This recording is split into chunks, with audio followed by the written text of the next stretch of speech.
Hey, it's Kirk Langford, General Manager at Unique Training and Development and Frontline Leadership Systems USA. Welcome to another episode of Leader Feeder, where we try to provide practical tips and strategies for frontline leaders and their teams. So today I wanted to talk about a concept that you've seen probably in the headlines, maybe online a lot. It's a bit of a trending term. We've seen it for a couple of years now, and it's the idea of quiet quitting. Now, funny enough, the idea of quiet quitting, what quiet quitting is certainly not new. It's the idea of people that sort of come in and just do that bare minimum. They show up right when their shift is going to start. They do that bare minimum during their shift, and then they clock out right when the clock strikes whatever hour their shift is done, and they go home. But it's that idea of doing the bare minimum, and it's quiet quitting because it's the idea that, barring all else, you'd basically have quit and you're just doing the bare minimum. You're not doing anything else. You're not going above and beyond. It's maybe a bit of an unfair term realistically, because if you're coming in and you're doing what's asked of you, then there's no sense that you're really quitting, but it's the idea that you're not really doing anything extra. It's been a term that's been around for a couple of years, and I just wanted to talk about it and talk about how you can reverse that quiet quitting if you have it on your team. Because really, when we're talking about quiet quitting, what we're talking about is disengagement, right? Your team is somewhat disengaged for some reason, and you want to try to re-engage them. Okay.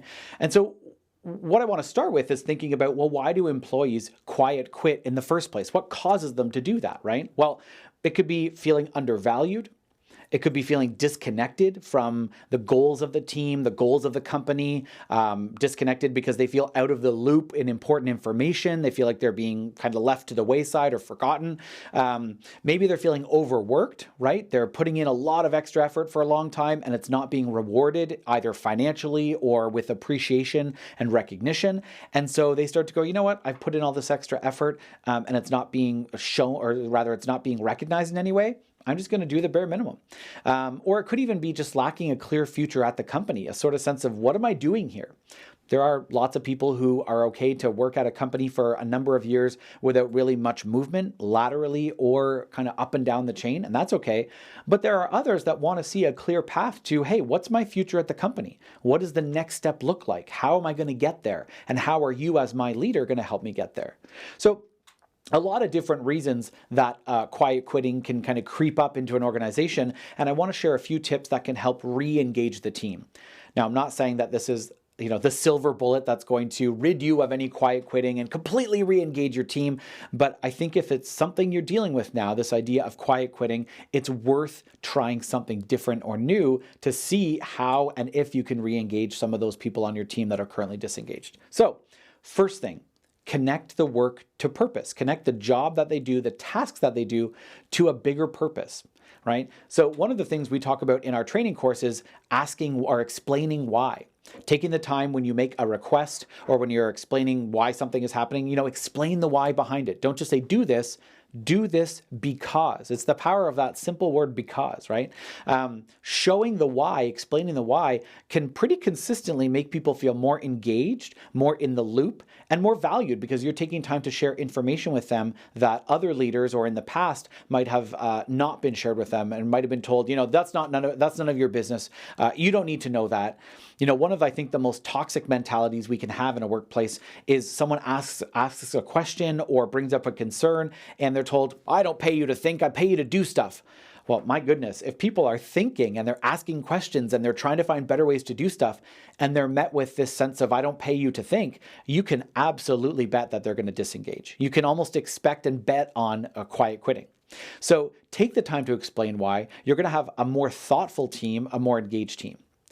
The next one is showing a bit of a recognition and appreciation. Now, recognition and appreciation are different. I don't want to get too much into the weeds, but they are different things, right? One deals more with who that person is, highlighting their qualities and their talents, and one is more related to the job task and sort of the effort that they put in and the quality of that work. So one's more related to the person and one's more related to kind of the work that they do. But either way, you want to make sure that you're showing both recognition and appreciation for your team. Focus on small wins. I think a lot of times frontline leaders spend a lot of time putting out fires. And when they spend a lot of time putting out fires, they they tend to feel like there's only bad things happening on their team because they just see the bad and that's what they deal with. They see the challenges, the problems that arise that they have to quell. So instead of feeling like there's a lot of good stuff happening on my team every day, they just tend to think everything's going wrong on my team or in my department all the time and I'm just constantly fixing. So they don't see lots of positive things to celebrate. So as a frontline leader, I want you to focus on small wins. Now, some people take that to the extreme and go, oh, God, Kirk, you're basically telling me I need to say thank you for an employee showing up on time. You want me to say, thank you that they didn't quit on their first day? No, that's not what I'm saying. I'm not saying you simply recognize the things that they're supposed to be doing, but find people who are doing things in a good way, people that are maybe going the extra mile, and people that just show up consistently and taking a quick moment to appreciate that, or rather to recognize that, hey, I appreciate that you always show up ready to go. I appreciate that you're always on time. I appreciate that you don't hesitate to ask questions when you're unsure. Those are small wins. Those are small ways that you can show appreciation to your team, and it's worth doing. In fact, I believe it was Harvard Business Review, but I may be wrong on the source, but they did research into what creates, or on a high-performing team, how much positive feedback is there for every piece of negative or kind of constructive feedback. And they found that the ratio was 6-1. So there were 6 pieces of positive feedback being shared for every piece of negative feedback. And I think if we reflect on our own teams and how much positive feedback we're giving, I don't think most of us would say we're giving 6 pieces of positive feedback. Now, is it cause or correlation? I don't know.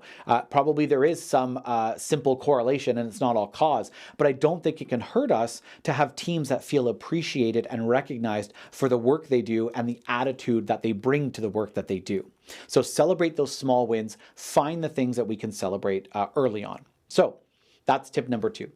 Tip number 3 is have open and two-way communication. We talk a lot in Leader Feeder about open communication and just communication in general. A lot of people kind of call it the backbone of good leadership is strong communication skills. And there's probably something to that. In fact, almost every day you're communicating with your team, whether it's verbally or whether it's written. You're communicating through the tone that you use. You're communicating through the body language that you use.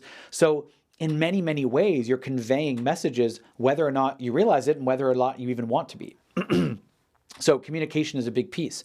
So having good two-way communication really shows the team that you value their input, you value their involvement in decisions. A more traditional view of leadership, of course, was that the leader kind of gives a verdict or an edict and we just all follow it. And we just all follow the instructions and we don't question the leader. That was sort of how you showed back in the day that you respected a leader.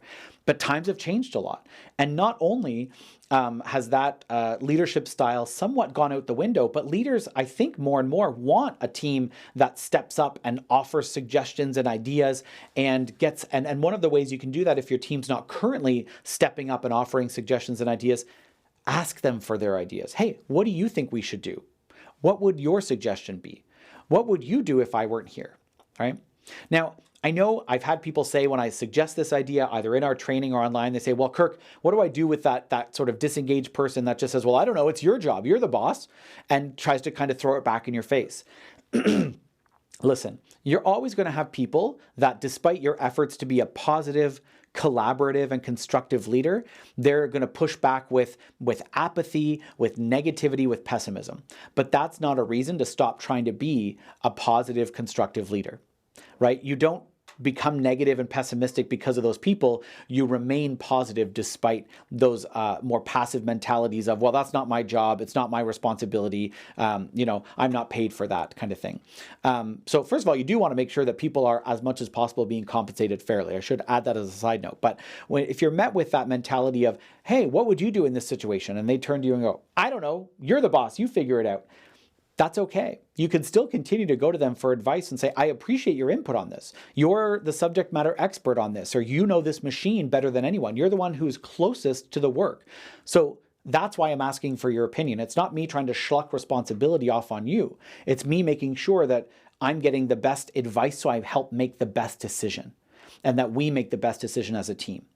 So there's ways you can go to empower those people and get them back and re-engaged in the conversation when for maybe a while, for a long time, maybe they got to quiet quitting because they never felt like they were asked for their opinion or asked what they would do or how they would solve a problem. So those are my 3 tips for you today. Take the time to explain the why, right? Show them the reason behind the requests that you're asking them to do, the things you're asking them to help with.